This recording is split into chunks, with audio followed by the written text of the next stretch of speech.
I meant to comment earlier, by the way, Richard. You look very BBC announcer with your big microphone shield in front of you there. Yes, after last time when I was sitting down for such a long time and my back got into pretty much in agony when I was doing it. Oh. I've now got this standy-uppy desk, although I am perching on a stool at the moment.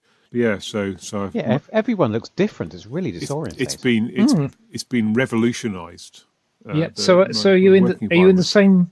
I'm in the same room, but I'm in 90 degrees. We're just seeing it from a different angle. Yes. And, Okay. Indeed. Did you ever get to see my room, my dining table clear? Because we did spend quite a long time. No. And then it started piling up again now. Suddenly got more. Yes. So that's a shame. It's a shame the viewers can't see it. The listeners, even whatever they're called. Who are they? Yes, listeners. The stuff you're missing. Yeah. You're missing live footage of Richard winding his desk up. Yeah. At the moment. Well, it's not the only thing I'll be winding up tonight, probably. So, I feel like we should probably get going on the next one before it gets to be 2 a.m. Okay, so 5, 4, 3, 2, 1. Previously on Something Who. Welcome to the podcast where we take something old, a Doctor Who story from the original series, compare it with something new, one from the new series, and add something borrowed, though there's no sketch this time, to make Something Who. Hello, I'm Richard, and we're back with Something Who podcast, where this time we're looking at 2 stories with double trouble. Initially, we'll look at 5th Doctor adventure, The Caves of Androzani from season 21, and later we'll examine 11th Doctor outing, The Rebel Flesh, and The Almost People from Series 6. And with me to decide whether these stories have double the fun or just provoke a double take, we have a fine facsimile of a panel, starting with writer, board treader, and... I've run out of steam there. I'll try again. Do you feel the need for us all to have 3 distinct strings to our bow? Yeah. Yes. You're already overselling me. Hello, Paul. Yes, I'm Paul. Hello. Good evening. Writer, board treader, and professional rose pruner. Yeah, excellent. And then next we've got science and astronomy writer Giles. Hello, Schlapper Royale and noted amateur person. Yes, no, the real Giles couldn't make it, so I've come in his place. Excellent. And finally, we got Lego enthusiast and just back from displaying his creations across the northern provinces. It's Rick. Well, good evening. Hooah.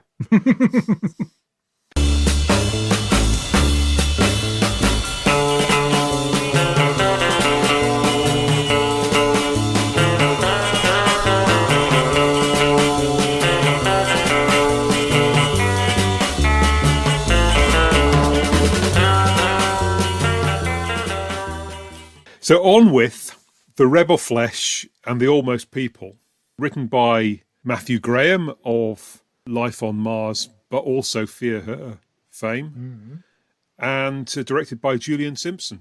Wow, there's a name to conjure with. Is he the brother of John Simpson? No. Yeah, who he? Okay, well, we drop back into stereotypes for this one, as in I watched it when it came out. I haven't seen it since. Until I watched it yesterday. I might have watched it once more shortly after it came out, but not since. But it's not one of the ones that I never went back to, I don't think. I watched it at the time and kept watching it. It's one of those that it's in that comfort watch category. I'm with Richard that I watched at the time and have never gone back to it. I think it's a victim of my general sour taste towards Series 6 as a whole. Right. Because I kind of came out of Series 6, or my general experience of Series 6 was that I didn't enjoy the way it was structured. As I found with coming back to quite a few of them. Not all, but just quite a few of them. They stand up a lot better when watched. And you can sort of put that aside. I mean, but I mean, more than half of them are tied into the arc in a way that almost makes them unwatchable outside of it. So probably 3 episodes, and you could include the first 2. The only two Well, I that remember are we completely divorced from the arc are the two that they swapped around after production into completely different order. And we're very proud of the fact that they could do that, have the wonderful, flexible writing meant they could swap them from one side of the season to the other, despite the fact that then apparently... characters had tortures in two successive episodes. Oh, you'll make me angry. And yet they had to re-edit those two bloody stories in one case, which made it make no sense whatsoever. Yeah. But as long as you don't have torches too close together, that's all right. Because the great British public won't put up with that. No. But anyway, this is one of the ones that is, to all intents and purposes, effectively standalone, despite the fact that it says to be continued at the end. Yes. Yeah. So, go on then, Rick. Since you've described it as a comfort watch, what makes it that for you? Well, I'm going to start really controversially and say, when I said at the end of Caves of Androzani that Caves of Androzani was not the number one Doctor Who story, I like this better than Caves of Androzani. Ooh, okay. Bloody hell. I mean, it's a cracking opening gambit, that. Are you going to dub in the sound of a microphone being dropped there? Yes, that's me. A really big one. Yeah. Why do I like it? It has a really good spooky feel to it throughout. If you're going to do a doppelganger episode and story, they play, are they the gangers or are they not the gangers, really well during most of the stories. The Doctor being a ganger was a suitable quality cliffhanger in the middle. It's witty when it needs to be. I felt all the characters, bar one, had plenty about them. It was a strong Rory story, which broke a tradition of some pretty awful Rory stories. It just seems to have a lot going for it. It really asks the fundamental question around when is it a life form, when is it human being, better than most. And it had no next time on it. Richard, as you know, that's a particular pet hate. So there you go. There's about 348 reasons why I really like this story. Yeah. So I mean, I have to say that I liked it well enough when I watched it. So I mean, the reason I haven't come back to it in the ensuing 14 years, it's not because I didn't like it. It's just my diffidence generally to watching Doctor Who. And I liked it well enough this time as well. I mean, there are some concerns I have with it, which we'll come to, I think. But by and large, a lot of the stuff you said I agree with. I do like. I like the characters, as you say, and it certainly makes some interesting points. I've never quite understood, and perhaps one of you can help me. Why is it sometimes they're squishy and sometimes they aren't? The doppelgangers. Why is it that on occasions they look like the flesh, and then sometimes they look exactly like the humans, and they sort of zip in and out of that about 3 or 4 times during the course of the 2 parts?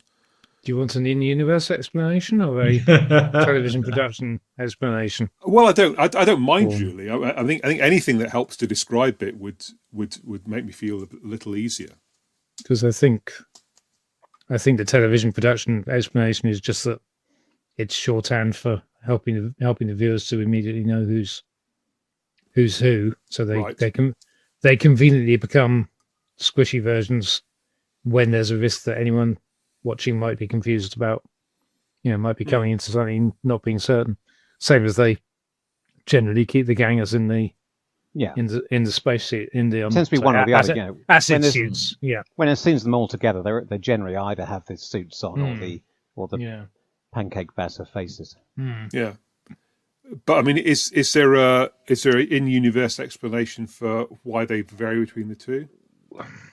I think there's a couple, aren't there? I mean, at first, I mean, it's the stage, it's an intermediate stage on the journey when they've been created initially towards full humanity. Yeah. It's then used as a sign that they're struggling, like their hold on their template is out of is out of their control, and they slip back into whiteface.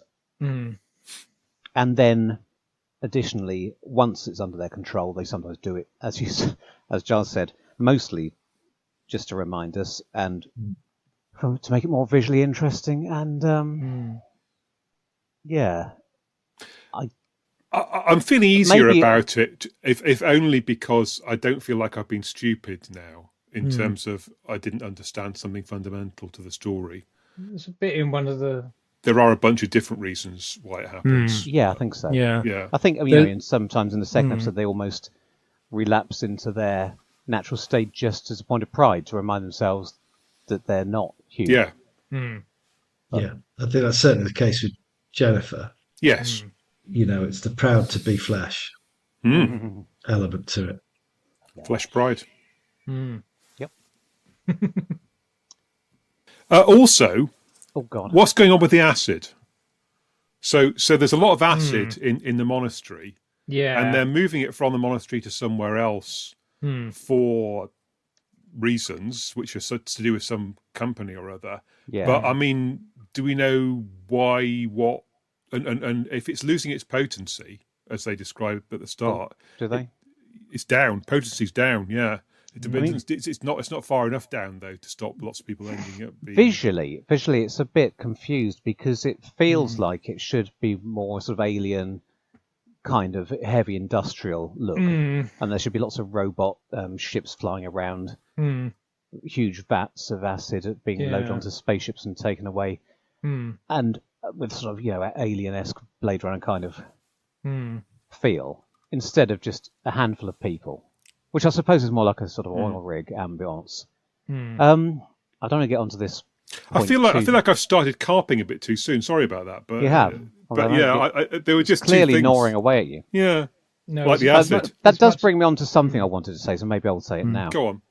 About basically the big design choice, the fact that in Universe they've set up this factory in an old monastery, and that again for practical production reasons, it means they can film in a castle and build fewer sets and get some atmosphere for free. And I would like to know, for me, right? Okay, so Giles can tell me how this came about, but for me, it doesn't quite work. I know what it's going for, that mix of modernity and antiquity, that collision of styles that should make it more visually interesting, like Star Wars, or for example, with the Rebel base in Yavin 4, and plenty of other examples in dystopian science fiction. So yeah, but for me, you've got to be very careful when you go down that path, and it doesn't. No, they've done it as well as they can, but to me, it never really looks. Well, they haven't done it as well as they can. I don't know why I said that. They've done it as well as you can on this budget, but it does just look like a castle with some props dressing it. It really you need a certain level of dressing up to tip over. It looks like an Earth castle. It just looks too familiar. And I'll tell you what, it is an Earth castle, isn't it? And sorry, where's it supposed to be? Anyway, what it reminds me of, and this is just, I realize this is a me thing rather than anybody else, but it reminds me of amateur fan videos. I got involved in a few in the 90s. Oh, yes. I got involved in a few in the 90s, and you find some, you find Reculver Towers, if you're Kent people know this, and you pretend they're on an alien planet. You go down Margate Caves and dress it with some sci-fi props, but it still just looks like a chalk tunnel with some teenagers prattling about. The mutants. That's what it looks like to me. It just doesn't quite tip over enough into meshing the two looks to be believable. I get more of an Invasion of Time feel than a Star Wars feel. It must. Okay, the mental hospital TARDIS is the absolute nadir of this kind of optimism about dressing up a real-world location. But I realise I'm being unkind, but I'm sorry, those are my thoughts. And it takes away... I'm not constantly thinking this when I'm watching it, but on a production level, it just brings it down a notch for me. And I think it does whatever you might gain from in that sort of atmosphere from using real locations. You do lose a level of control over lighting and camera work. It means that I don't know why, you shouldn't. I mean, if it's all been done single camera, it shouldn't really matter if in the studio on location. But somehow it does make the whole thing look a bit homemade to me. Sorry, but that's the biggest negative I've got about it. And what I was going to say was, it also feels to me like something that was inserted into the script to deal with a production decision. And Giles can no doubt tell me whether that's true or not. But it feels to me like it might have been something along those lines, and then the director said to Matthew Graham, "We're going to do the film in this castle," and so gave him some photographs, and then Matthew Graham had to add some extra exposition to explain why it looks like that. You know, when that sort of thing works, it gives you a sense of scale and context, and you get a bit of and world building. But it's not really necessary. I don't think it changes if you take it out. The history of this. Sorry, did you say it's on Earth? Yes, yeah. I had no idea about. I'd never listened. I never paid any attention to anything in the first few minutes, so I didn't realise that. I thought they were in space. It doesn't matter. On a planet. They'd had that disaster on the Isle of Sheppey. I was trying to remember where it was. Yes, yeah. So it felt like this was like that fits very well with island off the coast of the UK. Yeah, probably Kent then. It's very close to home. Revolver Towers. rather than Wales. Yeah. It does. Okay, well that's. I mean, that's my bad. But then again, it would have been better if it was on an alien planet with ships taking the acid. I mean, that's really mundane. Yeah. Because what I was going to say was it's Caerphilly Castle, I think, which I guess describes how you need to walk through that acid. I mean, it's not actually very good. Oh dear! I wish you would warn me when you're big. Richard with the dad jokes. I'm trying to stand on it. Yeah, that sort of loses a sense of scale. Because another thing I was going to say is that it feels a bit like a story that could have a sequel. The sequel could widen out. It could be like Satan Pit going into Planet of the Ood, which technically widens it out. It takes the Ood, which are minor characters in Satan Pit. They are, aren't they? Yes. And looks more in depth at the society which uses them in that way. And I like the Ganger concept enough. I liked it a lot more this time than the first time round. That I felt like you could pull back the curtain and look at the human empire. It feels to me like an idea that would work really well if it was set further in the future and on a wider scale, like the human empire using these things rather than just. But again, I will stop there and start critiquing what we were actually given rather than what I wanted. Apologies. It's also a bugbear of mine that it feels like setting on Earth is a bit odd, and it just feels like. I don't know. What do you gain from that? I've made my quite. I don't really see. I don't see why. I don't understand why it's not any further in the future either. I don't see why it couldn't be set in the monastery on. Yeah, exactly. I mean, they have to fudge the issue of where this technology comes from. Do they? Please, or have I missed another bit of dialogue? Do they ever say where the Ganger technology comes from? It's the government's worst kept secret. But I'm just assuming they found it somewhere or stolen it or inherited it, and that because it's so clearly. I don't like to be the pedantic fan with the Doctor Who Program Guide Volume 2 lodged in his cerebral cortex, but I mean that level of technology is way ahead of most cultures and civilizations that we see in Doctor Who, and it shouldn't be something that Earth technology can invent just 200 years in the future. Well, I'm not sure it's invented necessarily because they still seem to be learning about it. Right, so they have. But nevertheless, in it being a substance they're still learning about, they did quote at some point that there were 10 million of them in India alone. Oh God, yes, yeah. So it's a pretty rampant learning experience, and it's a pretty poor worst kept secret if there are already 10 million of them in one country. That's an extremely good point. Yes, you can't really hide them. You could hide them across an empire, but you couldn't really hide them all on one planet. You wouldn't have thought. So that's in terms of its influences. I was going to say it's one of those stories, isn't it? I'm going to step back a bit and pontificate a bit more. It's one of those stories. It's one of those two. The modern Who two-parters are so often so much for peace. I've said this before, haven't I? They're all. That's where we get our modern base under siege story, isn't it? And I often find them slightly unsatisfactory because they tend to be the stories where they the grab bag of ideas don't always mesh. But here, I think this has actually got one of the stronger premises. It's one of those nice one-line pitches that you. It's not like Ghosts that may or may not be Ghosts. This is Frankenstein meets Invasion of the Body Snatchers. It's specifically Body Snatchers via The Thing, which is more a sort of design choice, I guess. But with the monster at the end and the big pile of discarded corpses. Do we think that's a sort of Thing homage? It's about as close as we can get to the yes, I think so. Of the Matthew Graham referred to it as I think the Thing set in a monastery at some point. I mean, the which Frankenstein stuff is is used less, but just with the lighting and it's alive imagery and the.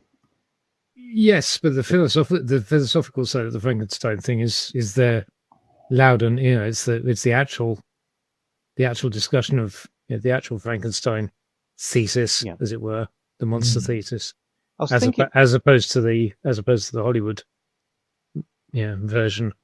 I was thinking at first it was, as I say, quite a nice tight one-line pitch, Frankenstein Body Snatchers, but it's also part of that genre or trope of the oppressed underclass who are not even considered human by the humans, and it turns out that they are sentient, they do feel, they do think, and now how do we treat them now? I need a pithier name for that trope. What is it? What would like food, I suppose. Yes. Shall I do a bit any of other form of indentions? Yes, please do. Shall I do a bit of background? Yeah. Only summarising what I picked up. So apparently Moffat commissioned Graham with the basic pitch of the original thing was just avatars that rebel, because presumably he was commissioning this around 2010, and Avatar was still a thing. Right. So this is a very rare occasion of Avatar, the movie, having, despite its billions of dollars of box office, having some kind of real world cultural impact in terms of inspiring, presumably inspiring some other idea. Yeah. Yeah. And then Graham. Yet to watch it myself. Sorry, go on. Oh, really? Okay. You haven't missed much. Yeah. And then Graham came up with the idea of the flesh, came up with the monastery setting, which I'd agree with you. I have my doubts about. I can't figure out what this acid that is suddenly freely available on the court. That's one of my That's why I thought it was another planet, and I was thinking that's one of my things that sort of oversteps my your science sense. Yeah, Dr. Science. This should be set in some weird, freaky alien moon that's made of acid, and there shouldn't be. And there should be it should be like Camino in Attack of the Clones with acid rain and a big futuristic oil rig. Marinus. In a sea of acid, not a boring monostery. It's like Alien 3. Yeah. Well, the original version of Alien 3, which... This was exactly what I said when I read Matthew Graham said, "Oh, the thing set in a monastery." I was thinking, no, he's doing a homage to the original version of Alien 3, isn't he? And yet, that would only have worked if... the original version of Alien 3 was interesting because it was going to be staffed by monks. It wasn't just a derelict monastery that was staffed by space people. It was a wooden moon or something, wasn't it? Yeah. I mean, that would have been interesting. They diluted it, didn't they? So we ended up with prisoners rather than monks, because the main thing was that he wanted a community of men so that Ripley would feel like the alien. Yeah, so we still got that, but it would have been a bit more interesting if it had been a monastery. But what Matthew Graham seems to have taken away from the troubled origins of Alien 3 is that the monastery was the interesting thing about it. And I think he may have missed the point slightly. Poor Matthew. Do you know he wrote, at some point, I forget, after his British TV work dried up, he must have gone to America and written several hundred episodes of a proposed Star Wars TV series for George Lucas that then never happened. Yeah. I have nothing to add to that. Just Underworld. Yes. Yeah. I believe it was called. Rick, we've not heard much from you of late. No, I mean, I dropped the bombshell. I thought it was really, really good, and then I've been taking blows ever since on all aspects of this. Oh no, I meant to say I liked it. Yeah, me too. I'd forgotten. is part of that category of ones that when I'm always saying I go back to the Matt Smith ones, and they're so much better than I remember them being, because I didn't know when I was well off. And I think it's a much better, one of the better two-parters, and one of the better modern base under sieges. Yes, it's because it's got a strong central idea. So yes, sorry. I mean, I take on board the monastery thing. It's a good excuse for a kind of haunted house feel to it, particularly when the monster is rampant. I think it's also a good shorthand for creating an environment where they are both cut off from the mainland. There's an easy explanation of why they are isolated. And it creates a general view about this mining company that they're just generally quite slapdash, that there is an element of complete health and safety failure in what they're doing. They're kind of using a monastery as their oil rig. It's the monastery by definition is crumbling. The solar, whatever it is further adding to their health and safety issues. They clearly have had problems with how they've handled the acid in the past. One person dying a week on site. I mean, my God, it's a slight exaggeration. you get tired continually updating that sign at the entrance. Yeah, you really want that sign. Exactly. So I can kind of... I 0 days since last incident. And why didn't they do that at the end of the... that would have been great as a punchline after Marshall Lancaster's face dissolves into the goop, into the acid. Yeah. If they'd got up, but they would have to reset the sign. So, I can kind of forgive them for that. But there's a site that I often reference, which is a Doctor Who transcript site. And they rather bravely attributed lines to either the character or the Ganga character. And that, when you read it like that, with an absolute certainty at any point in time, whether the character is a Ganga or not, removes so much of the suspense of the story. And even when I've watched it multiple times, I look at it and there are points after the transformation, which is a great image, isn't it, with a flash of lightning and the screaming Gangas, of trying to work out precisely whether a character's a Ganga or not a Ganga. It's that, for me, it's that well woven from that point on. It's a clever plotting.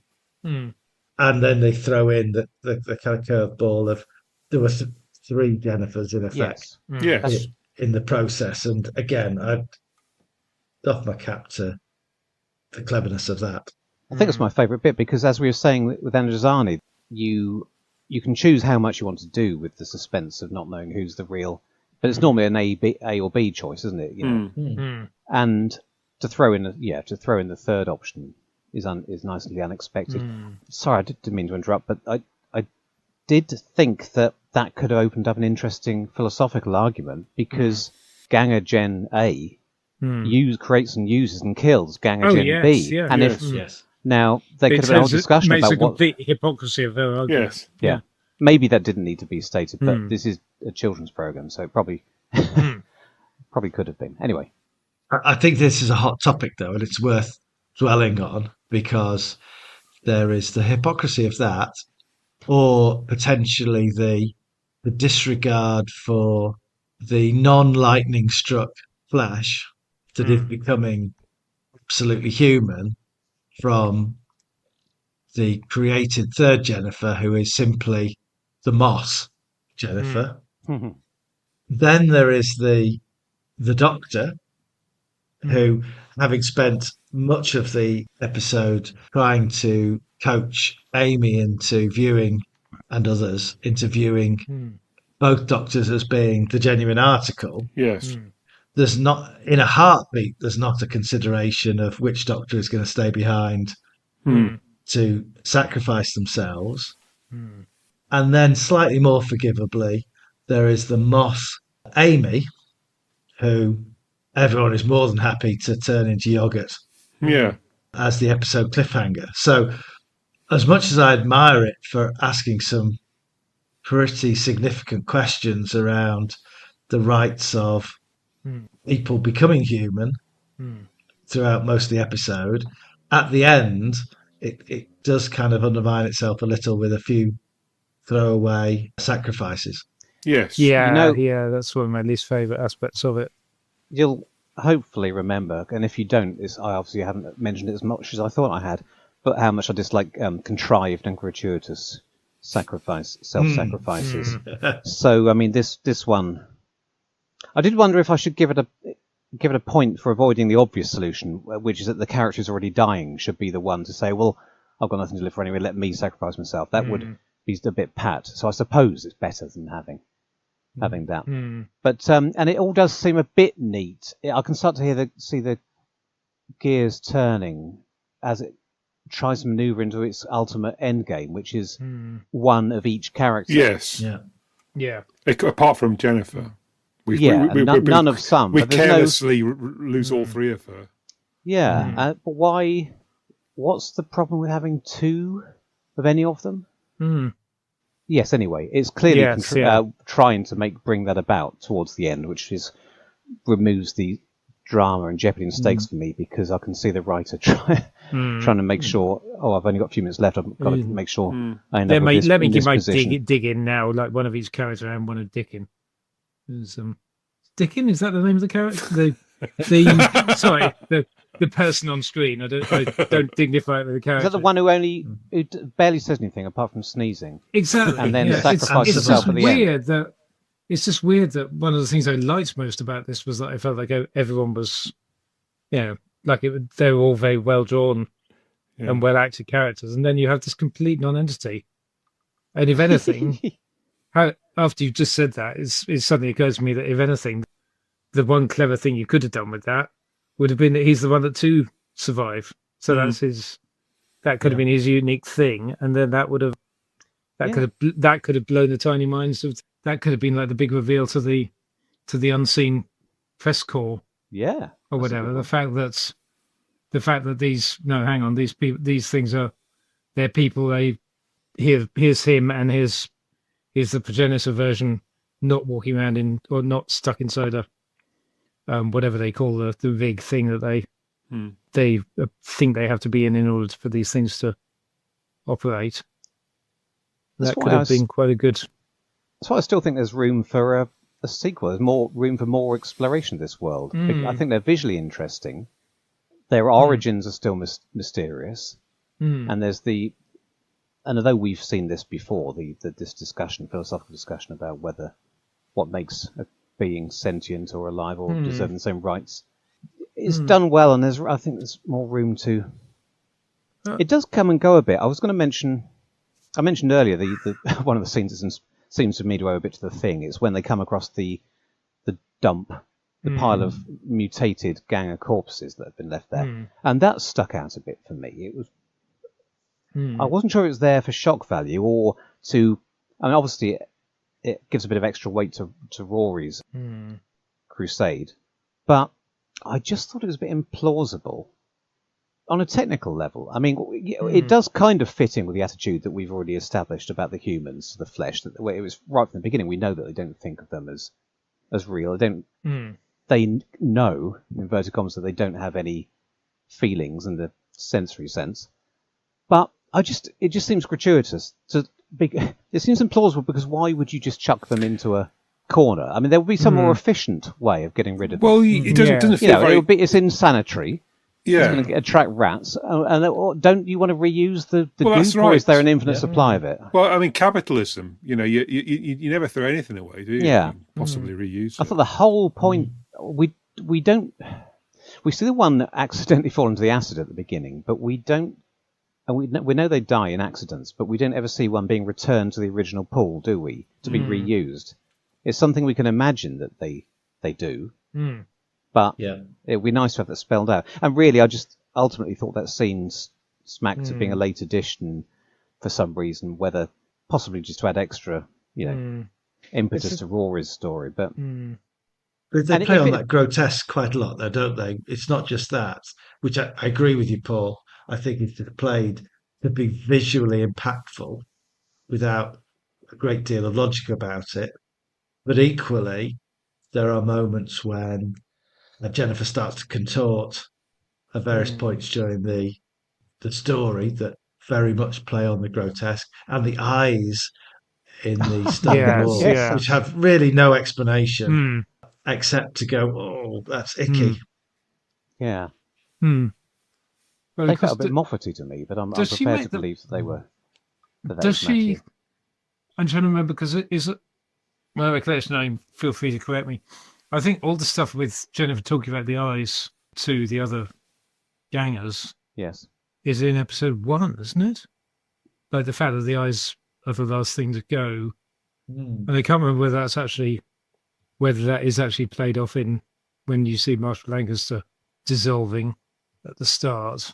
Yes, I was trying to remember, but it felt to me like it was disjointed that they have this quite good bit about the fact that the eyes are the last thing to go from Jennifer, and then when they go back to the eyes later, it feels like you've kind of lost the connection.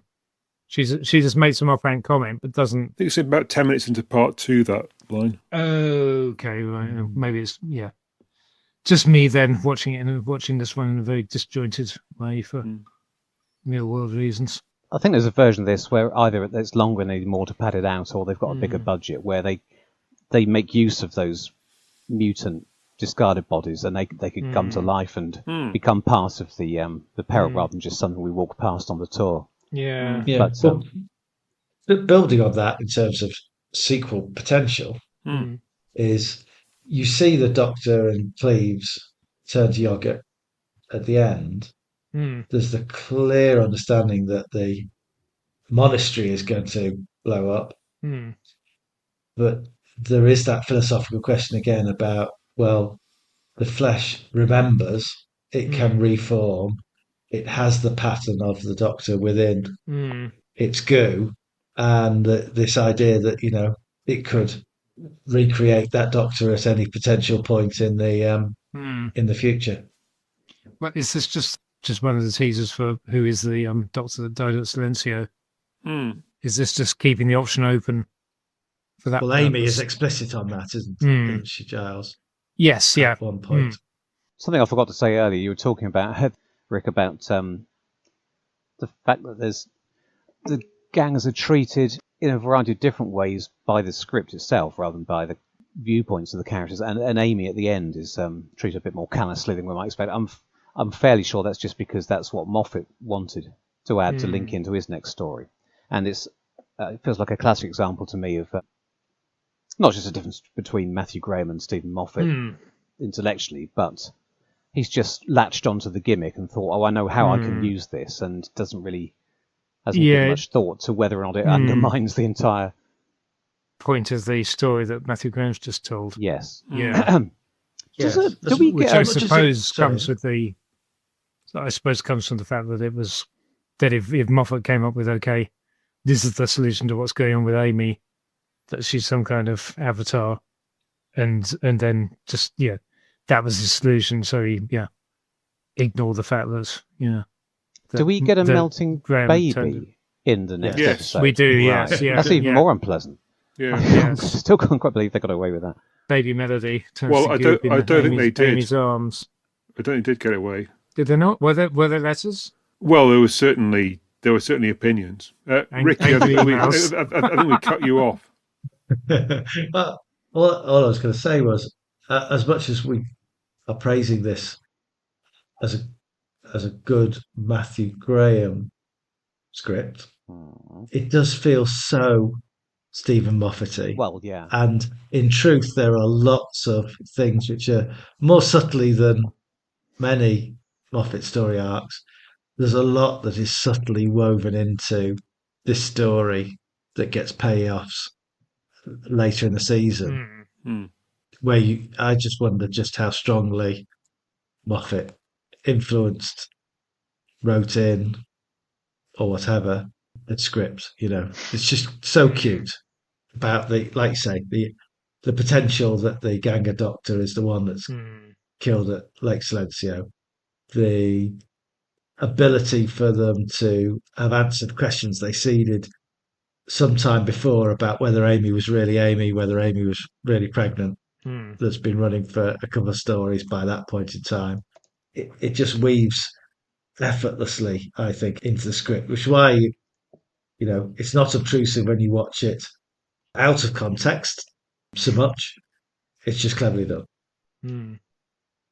In terms of the fundamental ideas of the story as well, I've often thought that some of the writers for the first few years of Moffat were not... some of the stories remind one of his work, and I think it's more because they... Not so much that he was telling them to write in that style, but that they just had noticed how he writes. And a lot of them pick up on that technology gone wrong thing, rather than having an actually malevolent force or villain. It's just accidental. And then this could be, at a stretch, another example of the technology gone wrong. It's also got that love conquers all trope that people were complaining about a lot of the time. But I actually like it in this case. I think it's one of the few that works. I'd completely forgotten that Mark Bonner had been in Doctor Who.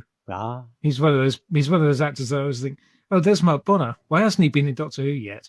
When I see him, and then suddenly up he pops in this. And I think, hang on.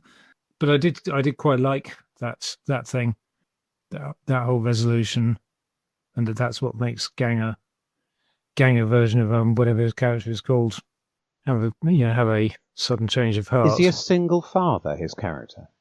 Because my mind did immediately start wondering what the implications were if he goes back and takes up the life of the real Mark Bonner. I don't go into too much detail, but by then he's human. Then again, if Scaroth That the is the Jaguar point, got away with isn't it. Yeah, but Well, yes. I mean, yeah. All right. Of all the things that you could explore more fully, I mean, like Zygons, and indeed most body snatcher style shape-shifting villains, the clothes appear to be part of them.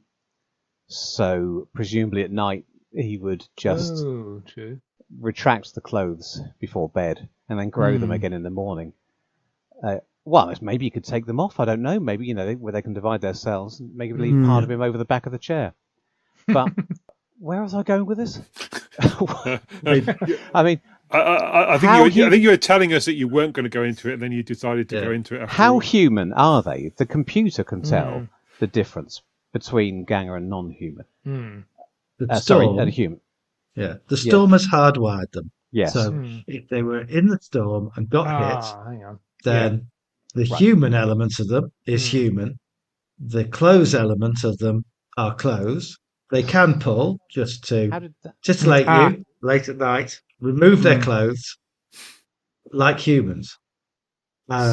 Jennifer is an exception to that because she has that rebellion, flesh pride element to her, which says, actually, that identity is important to me and I want to fight the cause for the flesh. And that doesn't work out well for her. But it does ask the other question, which is when Cleves and Dickon go to the headquarters and say, you've got a real issue with your flesh, gangers, because they can become human. And we're an example of that. When they go, we'll prove it, they're just human. Yeah. And they've got all the memories and context of having lived that full human life.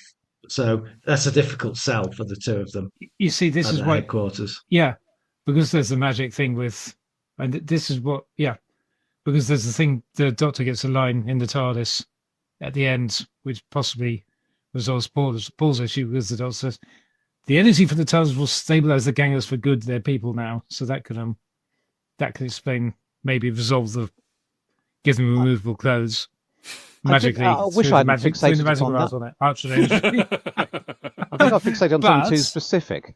But with regard to what Rick just pointed out, this is the other reason why Dickens' entire role could have been that he was the one that there were two of, and so magically that would be the proof that suddenly, oh, hang on, you didn't have an identical twin before.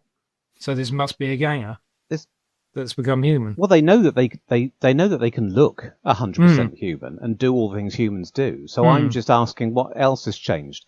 Do the But they gangers assume do that the gangers before the accident, the ordinary gangers, have organs? Are they No. just superficially looking like humans? Yes. If you cut them open, are they just like a turnip or something? Or Yogurt. That's what they're a like. panna cotta. Yeah.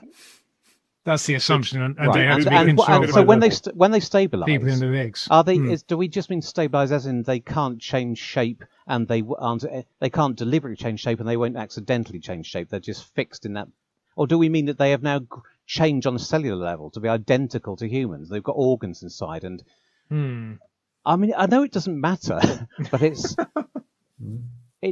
kind of might do if we try to believe in the world outside this. Yeah. Well, it's gonna matter when you write the sequel. And fundamentally, with the computer being able to tell from a handprint, are we saying that at the end, when they've changed, when they've stabilised, that they would then fool the computer? Because that's so.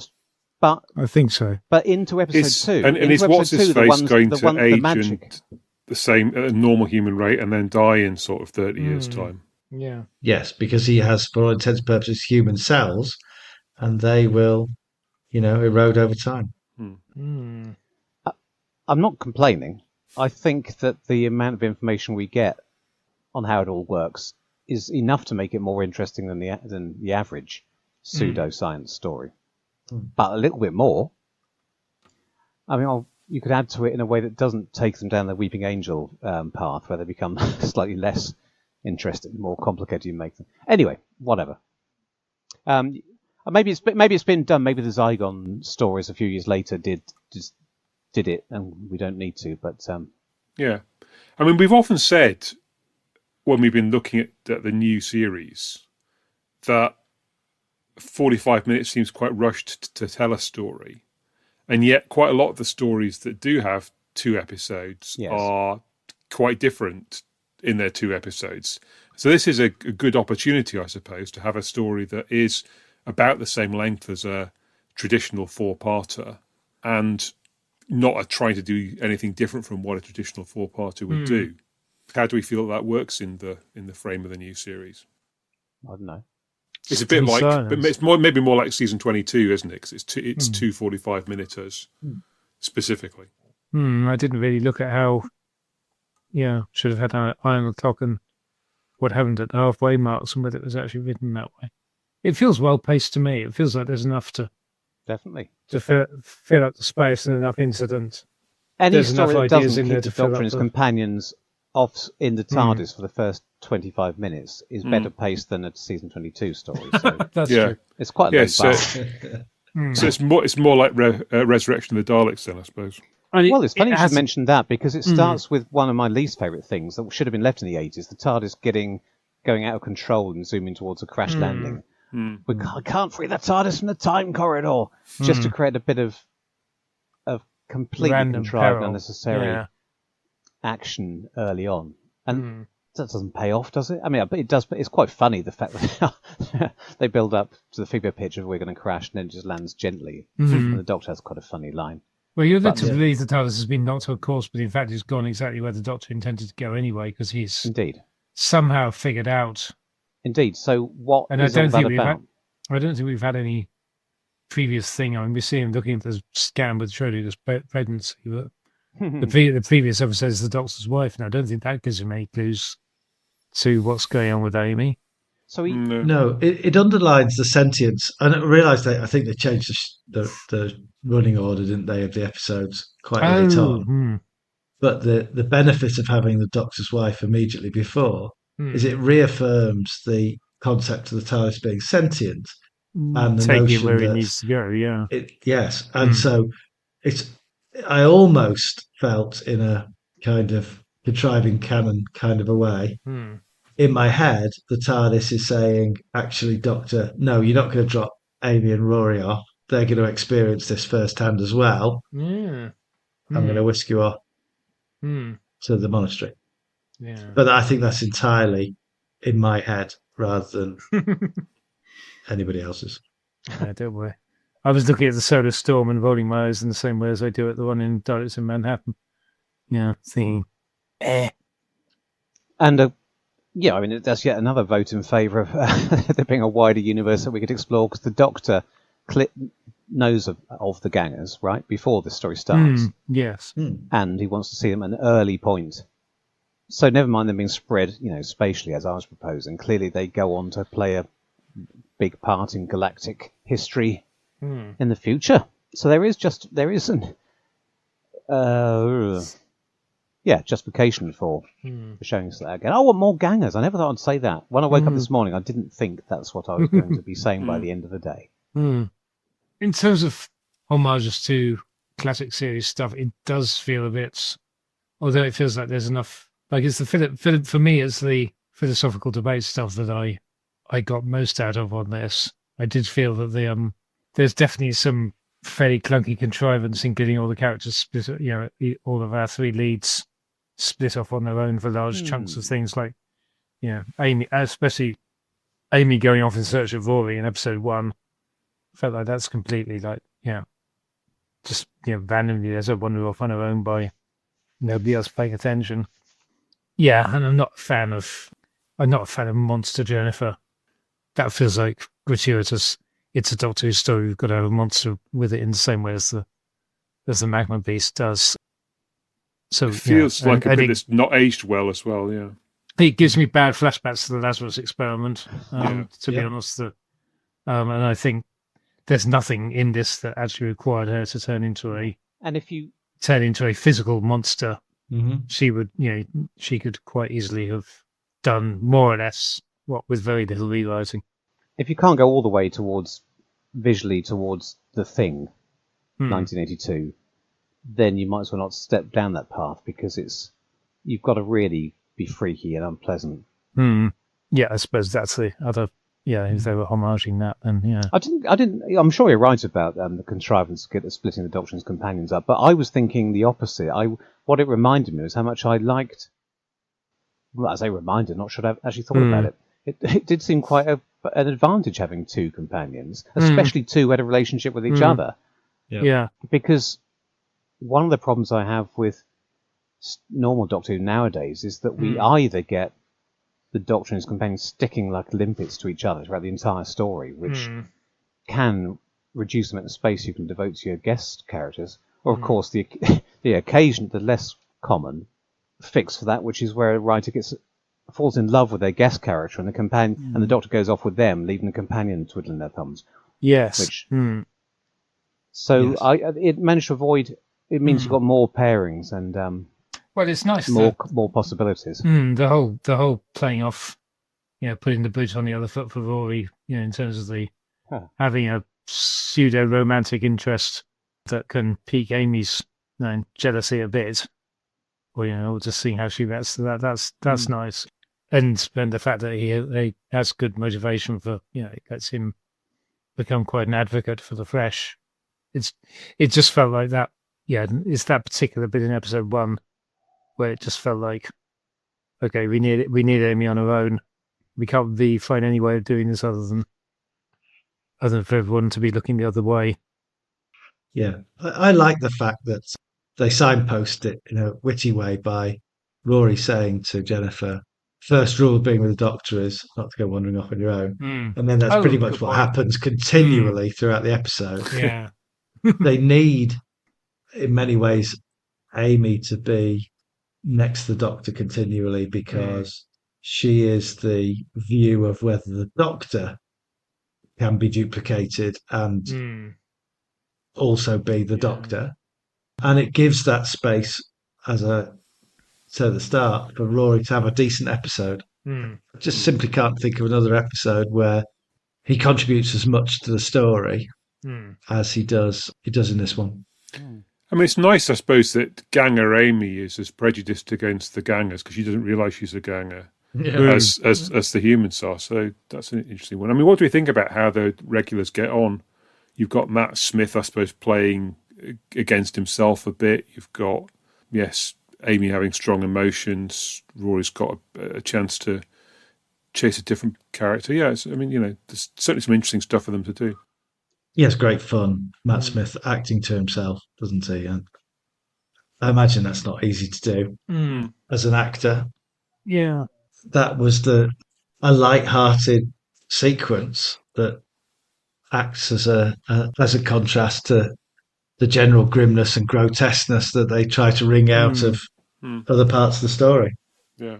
Feels like it works better than in the Nightmare in Silver, where he's sort of, turning one face to another side of his face to camera or whatever. I think arguably anything works better than Nightmare in Silver. But, I think it's a testimony to how well it's done. That, to be honest, it's one of those. I was actually engrossed in it, and I wasn't looking at the technicalities of. I kind of occasionally would pull up and think, "Oh, hang on, no, this kind of all been done." It feels like it really flows like it's a. Those sequences all just feel like they're done with. Somehow they had two Matts on set playing, in the same scene. Have all the modern Doctors had doppelganger scenes? I'm feeling like 10, 11, 12, 13 all did. Eccleston? Oh, sorry, of course 10 did. Well, that was a stupid question. Of course 10 did. Yeah. Even the TARDIS has had a doppelganger scene in modern Doctor Who. But yeah. Do they always get on with themselves? I mean, what was delightful about Matt Smith, I think he's probably the Doctor who would most enjoy his own company. I think that was a foregone conclusion. Some of them would hate themselves, and then the others would be somewhere in the middle. Yeah. But yes. It's just charming rather than narcissistic. Yes, yeah. Yeah, it feels like the Fifth Doctor would probably have a harder time with himself. Yeah. I think it's there's a slight feeling that I'm not sure. I feel like the fact you see him, you can see it coming a mile off. The fact there's going to be a duplicate Doctor. I'm not sure whether they publicise that or whatever, but as it feels like one of those cliffhangers that doesn't quite merit being having to build up as if this is going to be a big surprise. Yeah, look, there's a duplicate Doctor, and then the fact that he then sort of goes on a rager for the pre-credit sequence. Yeah, they do it twice. Yeah, and also the odd thing about that is I quite like the quoting the old Doctor's catchphrases bit is nice, except for the damn weird thing that they let him say a bit of Hartnell and reverse the polarity of the neutron flow. Yes. And then they dub in and then they dub in actual Tom. Yes. And actual Tennant. Very badly. Yeah, which is weird. Why not? Yeah. Talking of things that are not quite prefigured properly or over, sorry, or too obvious. I just got one more complaint to make. I should have mentioned this earlier, but it's only because I said somebody's rolling their eyes. It's only because I said that the triple gen reveal was my favourite bit, but I think they botched the reveal. I am obsessed with the timing of reveals, and it could have been a real shock moment if we were on her and Rory when it's revealed, but we get first she starts acting a bit too sinisterly in the scenes leading up to it, which is unnecessary, and then we get the whole thing spoilt by some other characters before we cut back to her and Rory, which I suppose dramatically there is an argument that increases the tension. But I think I'd rather have had because we know and Rory doesn't. Yeah, but no, it isn't as good. It would have been. There you go. It's just a little thing, but I was looking forward to that bit, and then they bungled it, in my opinion. Because it's a very clever idea, and I completely forgotten it. And when the Jennifer turned to Goof, and I was thinking, oh, hang on, how could she be acting?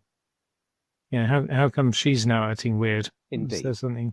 I was thinking, okay, something's going on, but I haven't quite remembered what the solution was. Damn it! Now I've ended on a downer. No, well, there you go. Talking of if you want to end on downers, talking of bits that don't quite work. As much as I said, I actually like the use of the kind of love conquers all resolution in this case. It is undermined by probably the worst child acting performance in all of Doctor Who. Sorry, have I offended you, Vic, or are you? I've actually offended him. I was more annoyed at the fact that the only other bit of location film we get, all right, not including the futuristic building, is clearly filmed wherever they did the exteriors for the monasteries. So, which I thought, considering it was supposed to be on another planet, was careless. But it's still slightly, it's Planet of Fire all over again. Yeah, no, that was awful. Come on, agree with me. That ruined it. They're in the same rocky terrain. Yes. Yeah. I found it all completely inoffensive, actually. Should have been on the Isle of Sheppey. Yeah. You can't name drop the Isle of Sheppey and not show it. Good grief. No, shit. I just realised that that kid is now probably some 23-year-old professional wrestler, and he's going to be coming. Well, yeah. he's going to come looking for me. Or professional hitman. Yeah. He'll be in a convention near you soon enough. Don't worry. They all are. Fright me. Have the Space Babies done any events yet? Yeah. About 7 million people watched it on consolidated figures, apparently. I mean, slightly more the first, slightly less the second. So, fleshy-faced Matt Smith didn't. Where does this come in the polling? Oh, sorry. Out of 39 Matt Smith stories. Do you want to have a guess? 16. No, that's far too high. What the hell? Who said that? 22. Okay. Giles? Yeah, I'd have put it mid-20s probably. That's my guessing at what the wisdom of crowds is, not necessarily my ranking. I mean, Rick, you can get Richard. You can game this if you want, or have a genuine guess. Well, I think I'm going to say about 18 because I think everyone will have forgotten it, not because it doesn't deserve to be in the top half. Well, that is slightly in the top half, isn't it? Yeah, and the winner is Giles, 28th out of 39. Wow. Okay. Which I think is a very poor showing. Yeah. Obviously. But I can kind of see it. In that, you've got to buy into the Gothic. You've got to accept that there's a bit of contrivance around only one of each duplicate surviving. And it's a bit of a Marmite season. I understand why some people don't like the fact that there is quite an obtrusive story arc often in that season, and that's possibly what weighs it down. I think we've said several times that these stories work better out of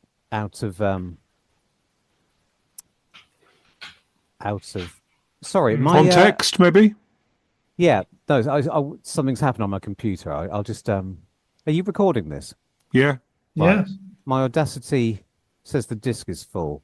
I hope I'm going to be able to save what I've got so far, but I should probably stop talking now. Well, we're still recording you through Richard, aren't we? God, I forgot what I was saying now. I was panicking. You were going to say about people not enjoying stories in the flow of the season, but if you strip them out, they're better. Yes, I think we've said several times, haven't we, that the stories we watch from this season have worked better out of context. Yeah.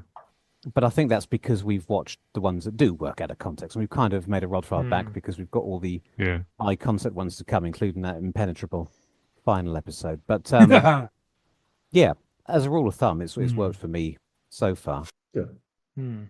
Giles, do you want to repeat your amazing connection to get us started on connections? Yeah. Well, monasteries, Thuringian, not Thuringian monasteries, but monasteries in general. Oh, sorry. One other thing I meant to mention on this: Time Meddler gag at the start. Surely. In what regard? Surely that's a knowing Time Meddler. I see what you're saying. Yes. Dusty Springfield when they arrive. Oh right, yes. You have all the are we in medieval times? Are we in the future? And medieval monastery and Dusty Springfield. Yes, playing on a old vinyl record player as well. Extra points for that. Yeah. Brilliant. Anyway, sorry, but not a connection. Yeah. Well, only once at a time, Meddler. I thought, Richard, when you just these two stories outside of doppelgangers, that I would struggle with connections. And then I watched the two stories, and inevitably, as it always does, Yeah. they start flying off the screen. Yeah. Do you want to go, or shall I? Yeah, you go. You go. Yes, that's good. Doppelgangers, Yeah. corporate malpractice, Yep. mining of awful things, Yep. Yeah. Tick. women left in charge. Mm. Timin rules the Yeah. corporation. Cleves remains the top notch. There were kind of two endings: the ending, and then the AB ending, and the Doctor Yes. Regeneration ending. Yeah. Caves of Androzani, I kind of wish had been retitled Mudbursts and Blowholes, but fundamentally, it's all going to blow, and Yeah. it does in Androzani Minor, and it does in the monastery. Yeah. The Doctor issues out cures. He cures Perry, and he also bizarrely chooses to cure Cleves of her blood clot in a Yeah. kind of breaks a bit of an unwritten rule in Doctor Who about the Doctor curing stuff. The Doctor dies in sacrifice in both stories. Oh, good point. Albeit regenerating in one of them. It's full of uninhabitable areas, acquiring oxygen, etc. Both stories have a lower humanoid life form doing the dirty work, androids and Gangers. Yep. And the Doctor's actions are strongly motivated by the companion. So we talked about Fifth Doctor really only being interested in making it up to Perry that he got in a predicament. And he's only really at the monastery, as we've said, because he wants to learn more about how to save Amy. And those include my connections. Follow that. Well, I mean, obviously, Bat. We've got the Queen Bat in Cave of Androzani, and we've got a bat sort of flying around the monastery at the start when they arrive. Random CG bat, yeah. Yeah. So, Co-Pilot came up with many of the same things. Course, I mean, maybe not identically, but many of the same things you've come across. It sort of talks about morality, the essence of humanity. Caves of Androzani says Co-Pilot portrays corrupt human behaviour and the moral dilemmas faced in a war-torn world. The rebel flesh challenges viewers to consider the moral implications of creating and using gangers. I mean, okay. The greed, power, and corruption. Apparently, I mean, for sure there's that in there. It says that Morgus and Stotts exemplify greed and corruption. And of course the factory, whoever owns the factory, much the same. I mean, although they're so greedy that they can't even. There's maybe not greedy enough actually, because they allow that flesh just to lie around when they could be making more out of that. Environment and survival, it says. Yeah, I think that's just a different take on the thing you've already said there. But yes, I mean I think a lot of similarities. I mean, I guess the other thing that I was thinking about when I was trying to come up with a pairing was people running about underground, and although it's not exactly underground, there are lots of rooms and tunnels in the monastery that are more man-made, but maybe kind of analogous to the caves within Androzani Minor. Anyway, there we go. Is there anything else that any of you wanted to have said about this or the other story before we draw things to a close? Just say we're high quality pairing.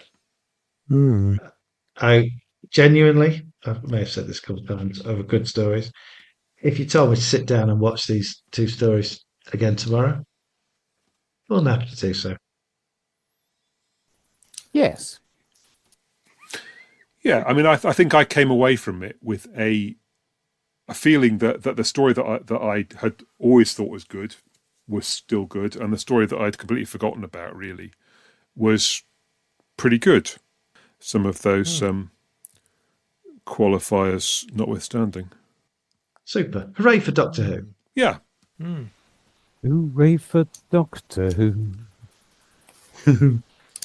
Paul, So- save that ditty for when you need to campaign for the season story and Oh, yes. season coming back. Yeah. 18 be, months Doctors is in too long Distress. to wait. Oh dear.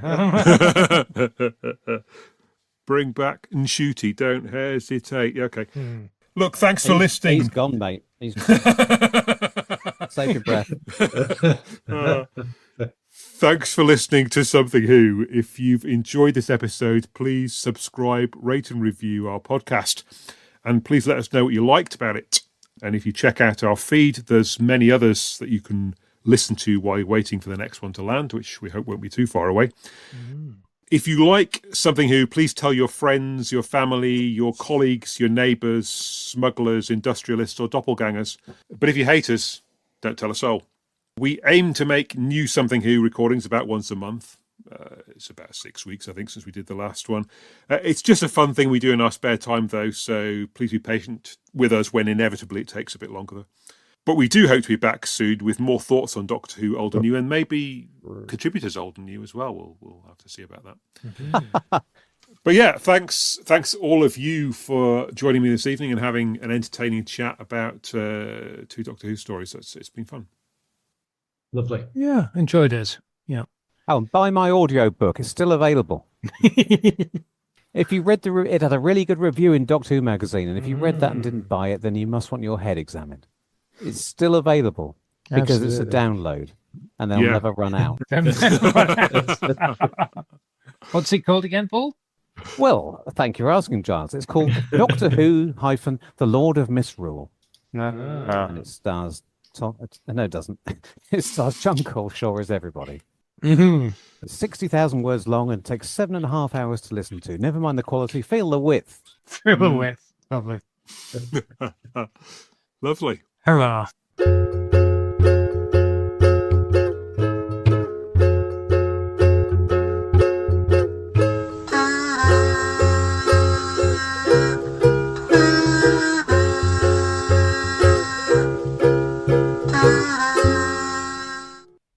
And come and see me in the cherry orchard in Canterbury. Yeah. Are you playing one of the trees? Yeah, one of the cherries. I'm playing a pip. But there are no small parts, only small actors.